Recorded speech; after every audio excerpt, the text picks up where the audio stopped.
So it seems as if WWE has set the wrestling world on fire for the second time in 1 week. The first time was on Monday night with the NXT invasion of Monday Night Raw, them tearing up the entire show.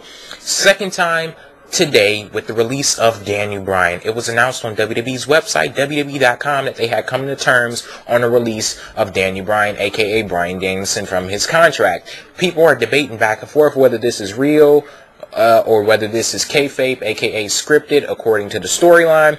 I want to know your thoughts on this. Do you think it's legit or do you think it's scripted? Down in the comment section below, let me know. And also, I included a link to WWE's website in the description box. You guys check that out for yourself to see the announcement. And speaking of the announcement, after I first heard this, I heard about it on Twitter. Then I go to WWE's website to, make it official. And yeah, the headline is Daniel Bryan released. After I saw that headline, I was like, what? Are you kidding me? I was just like shocked. That was my initial reaction to this whole story. So I go on to read the little announcement they have. WWE has come to terms on the release of NXT first season rookie Daniel Bryan, Bryan Danielson, his real name in parentheses, as of today, June 11, 2010. We wish Daniel Bryan the best in all future endeavors. So, for the people who say that this is kayfabe, they would say, oh, this is just their way of writing Daniel Bryan off screen to bring him back as Bryan Danielson under his real name. I'm thinking to myself, if you release this guy just to bring him back under his real name, why would you include his real name in the announcement where you released him? So that kind of points the arrow onto the side of this being real, a legit firing. So the people who say this is kayfabe, they would also say that, oh, he's just being released kayfabe-wise because of what happened on Monday night with him and the rest of the NXT rookies. The key word in that sentence is rookies, meaning plural, meaning more than one, but only one was announced to be released. If this was kayfabe and he was being released for his actions on Monday night, where's the release of Heath Slater, David Otunga, Justin Gabriel, Sheffield, Tarver, Young? Where are their releases? Like, he was the only one singled out, so that points the direction a little further onto the side of this being real. Then, speaking of him getting released and this being kayfabe, how could he be released from a contract that he supposedly never had in the first place? Like, the whole point of NXT was to give rookies a chance to earn a WWE contract and earn a title shot. Like, according to kayfabe, none of these guys had WWE contracts. And I think, actually, like, off-screen, the only one who had a contract was Bryan Danielson. But on-screen, Daniel Bryan didn't have a contract. That's the whole reasoning of being on NXT in the first place. Like, you wouldn't need to be on the show if, according to the storyline, you had a WWE contract. He would already be on Friday Night SmackDown or Monday Night Raw. So back to my question, how can you be released kayfabe-wise from a contract that you never had in the first place? So, yeah, and I know people are going to be saying, oh, well, he did have a WWE contract. Look, if you hear me, I keep saying difference between kayfabe and real, like, legit. Legit, Kane and The Undertaker are not related, but according to kayfabe, they are. Legit, Bryan Danielson had a WWE contract, but according to kayfabe, Daniel Bryan did not. Hopefully you guys got that. But yeah, my final verdict on the situation is, and I have, I'm pretty sure you guys already know I don't have any inside knowledge on what goes on in WWE, but my verdict on it would be, after looking at everything, I still, even with all of the evidence pointing in the arena of it being real, a real firing, meaning he's gone from the company, I would say I'm cautiously optimistic that this is a work. Now,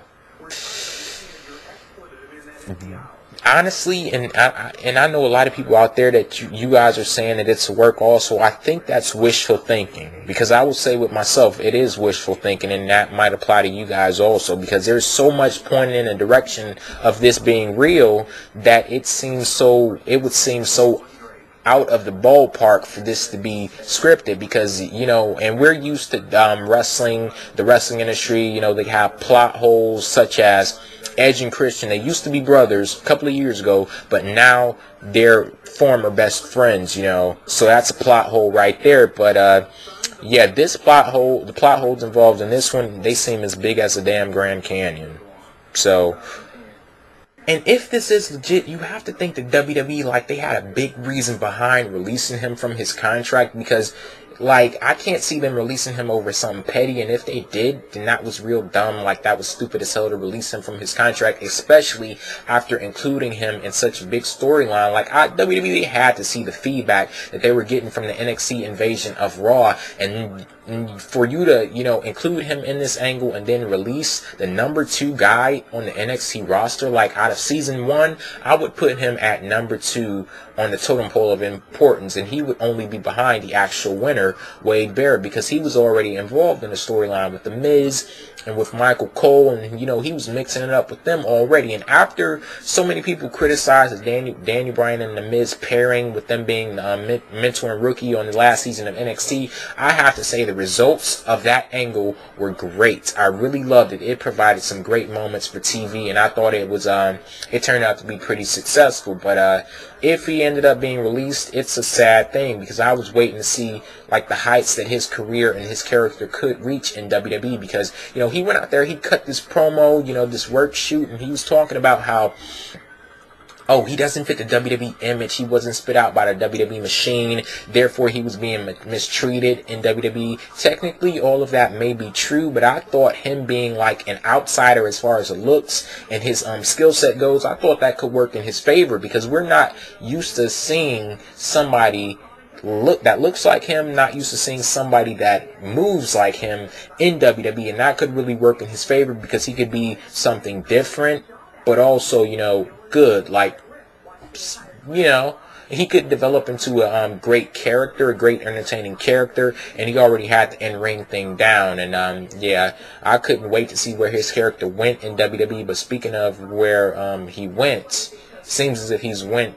right out the door. So I don't know, but yeah, and I know some of you may be like, oh, well, I thought you hated Daniel Bryan. No, I didn't hate Daniel Bryan. I just didn't like that his fans thought that he was entitled to, you know, so much more than he got when he first, you know, showed up in WWE. They were thinking that he's supposed to be a world champion straight off the bat, and I just completely disagreed with that. And I wanted to see his character, I wanted to see something different out of him, because I heard so much, like, he had such a great reputation. His reputation was bigger than what I saw initially from him in WWE, because so many people go around saying, oh, he's the best wrestler in the world, he's so intense, he's this and he's that, and all I saw was this goofy ass, bland, vegetarian, non-TV watcher. Like, that's all I saw of him when he first came in WWE, and that goofy ass smile that he always had on his face. I just didn't like that. But a change in my opinion of him came when I saw a change in his character, when he went out there, like that promo that I was talking about earlier, and he showed some intensity, he showed some aggression, some ruthlessness, and that's when I started to like his character, and I thought that he would have a big future in WWE. But yeah, who knows what that future will be now. And they're reporting that he's released from the company, so we'll see how all of this goes. I will be watching Monday Night Raw, and I am JayDub. Peace out. Oh, and a little more on this, because I'm trying to cover all bases.